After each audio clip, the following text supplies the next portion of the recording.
ইন্নাল হামদুলিল্লাহ নাহমাদুহু ওয়া নুসাল্লি আলা রাসূলিহিল কারীম আম্মা বাদ। একটা প্রশ্ন দিয়ে শুরু করি। আপনি কি কখনো এমন অবস্থায় পড়েছেন যেখানে সব দরজা বন্ধ মনে হয়েছে, দোয়া করেছেন, চেষ্টা করেছেন, কিন্তু কিছুই বদলাচ্ছে না?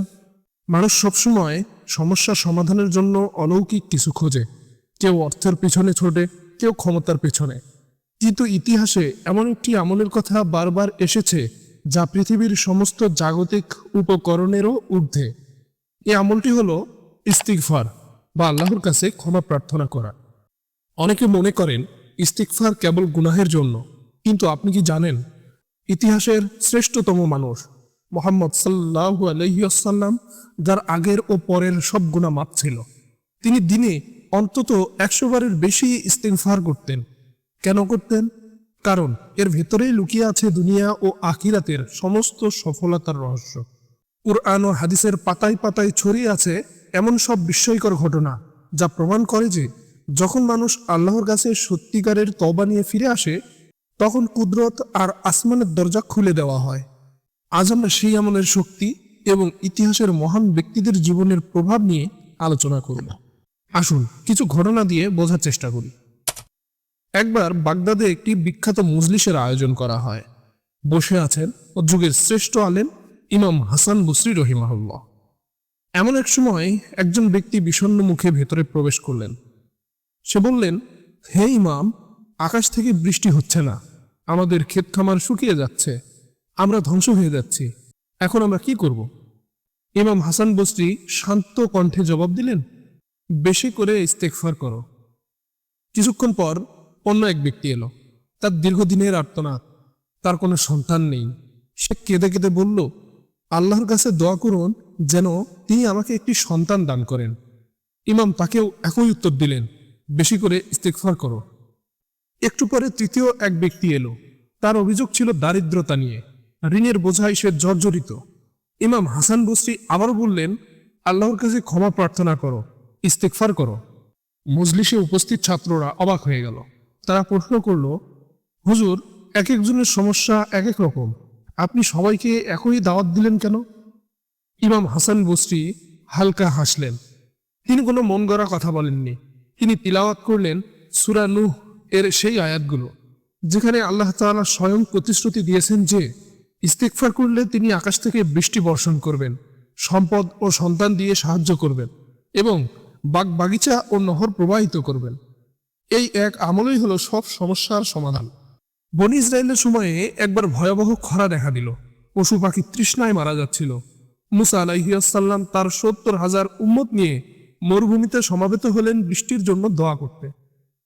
কিন্তু আশ্চর্যের বিষয়, আল্লাহর নবী দোয়া করছেন ঠিকই, তবুও আকাশ থেকে এক ফোঁটা পানিও পড়ছে না। মুসা আলাইহিসসালাম অবাক হয়ে আরজ করলেন, হে আল্লাহ, আপনার বান্দারা তৃষ্ণার্ত, তবুও কেন বৃষ্টি দিচ্ছেন না? আল্লাহ তাআলা ওহীর মাধ্যমে জানিয়ে দিলেন, হে মুসা, তোমাদের এই জামাতের মধ্যে এমন এক ব্যক্তি আছে যে গত 40 বছর ধরে আমার নাফরমানি করেছে। তার গুনাহের কারণেই আজ বৃষ্টি বন্ধ। তাকে বলো এই জামাত থেকে বেরিয়ে যেতে, তাহলেই আমি বৃষ্টি দেব। মুসা আলাইহিসসালাম ঘোষণা দিলেন, কিন্তু সেই পাপিষ্ঠ ব্যক্তিটি লজ্জিত হয়ে নিজের চাদরে মুখ ঢাকল। সে ভাবল, আজ যদি আমি বের হয়ে যাই তবে সবার সামনে অপমানিত হব, আর যদি না যাই তবে আমার কারণে 70,000 মানুষ মারা যাবে। সে ভিড়ের মধ্যে মাথা নিচু করে নিজের অন্তরের গভীর থেকে আল্লাহকে বলল, হে আল্লাহ, আমি 40 বছর ধরে আপনার অবাধ্য হয়েছি, আপনি আমাকে সুযোগ দিয়েছেন, আজ আমি আপনার কাছে তওবা করছি, আমাকে অপমানিত করবেন না। মুহূর্তের মধ্যে আকাশ মেঘে ঢেকে গেল, প্রবল বর্ষণ শুরু হলো, অথচ কেউ সেই জামাত থেকে বেরিয়ে যায়নি। মুসা আলাইহিসসালাম বিস্মিত হয়ে বললেন, হে মাবুদ, কেউ তো বের হয়নি, তবে বৃষ্টি কেন? আল্লাহ তাআলা বললেন, মুসা, যার কারণে বৃষ্টি বন্ধ ছিল, আজ তার তওবা করা ইস্তিগফারের কারণে আমি বৃষ্টি দিয়েছি। এটাই ইস্তিগফারের শক্তি। এটি কেবল পাপমোচন করে না, এটি প্রকৃতিকেও বদলে দেয়। ইমাম আহমদ ইবনে হাম্বলের জীবনে এক অতি পরিচিত কিন্তু বিস্ময়কর ঘটনা আছে। বৃদ্ধ বয়সে তিনি একবার ভ্রমণে বেরিয়ে এক শহরে পৌঁছলেন। রাতে মসজিদে থাকতে চাইলে প্রহরীরা তাকে চিনতে না পারার কারণে তাকে বের করে দিল। ইসলামের এত বড় ইমাম অথচ কেউ তাকে চিনল না। তিনি মসজিদের বারান্দায় শুইতে চাইলেও সেখানকার মুয়াজ্জিন তাকে টেনে হিঁচড়ে সরিয়ে দিলেন। ঠিক তখন পাশ দিয়ে তিনি হেঁটে যাচ্ছিলেন। পাশেই এক রুটি বিক্রেতা তার দোকানে রুটি বানানোর কাজ করছিল।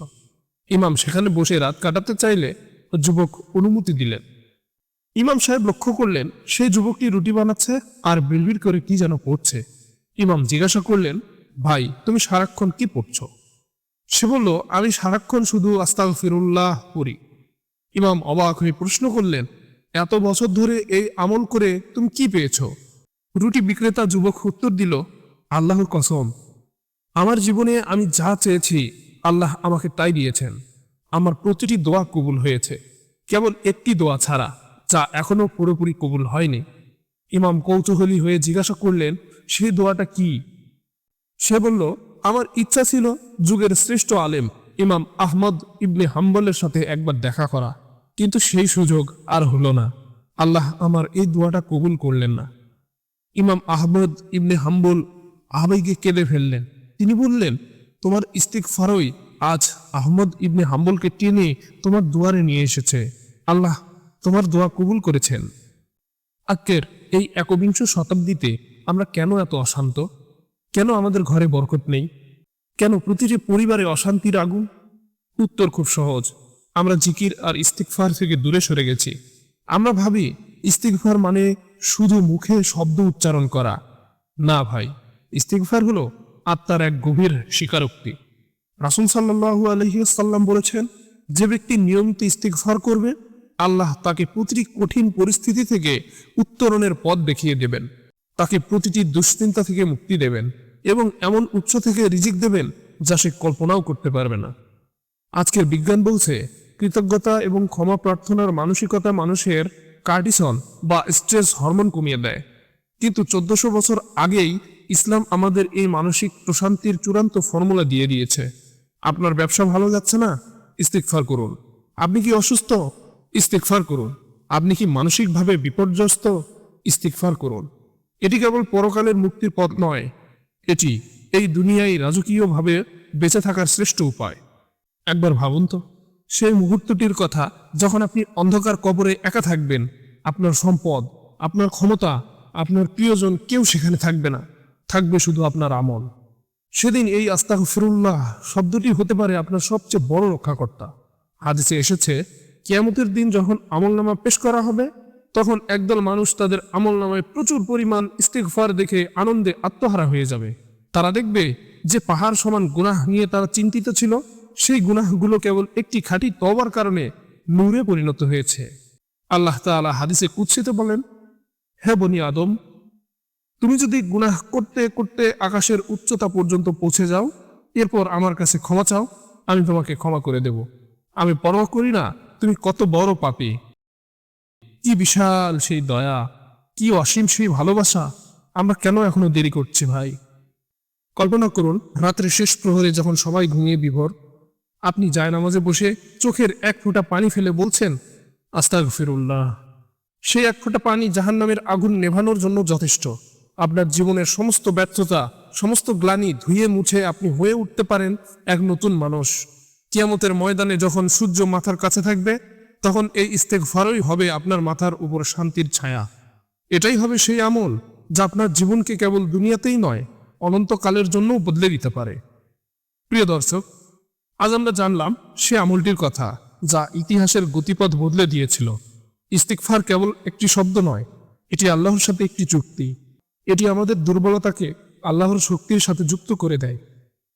আমাদের জীবনে হয়তো অনেক ভুল হয়েছে, অনেক সময় আমরা নষ্ট করেছি, কিন্তু মনে রাখবেন, শয়তানের কাজ হলো আপনাকে হতাশ করা, আর আল্লাহর কাজ হলো আপনাকে ক্ষমা করা। তাই আজ থেকে প্রতিজ্ঞা করুন, গাড়িতে চলার পথে, অবসরে, ঘুমানোর আগে আপনার জমাত যেন সর্বদা জিকির আর ইস্তিগফারে শিখতে থাকে। আসুন আমরা আমাদের জীবনকে আস্তাগফিরুল্লাহর আলোয় আলোকিত করি, নিজেকে সেই রুটি বিক্রেতার মতো গড়ে তুলি যার প্রতিটি দোয়া ইস্তিগফারের বরকতে কবুল হয়েছিল। আল্লাহ আমাদের সবাইকে খাঁটি তওবা করার সুযোগ দান করুন। আমিন।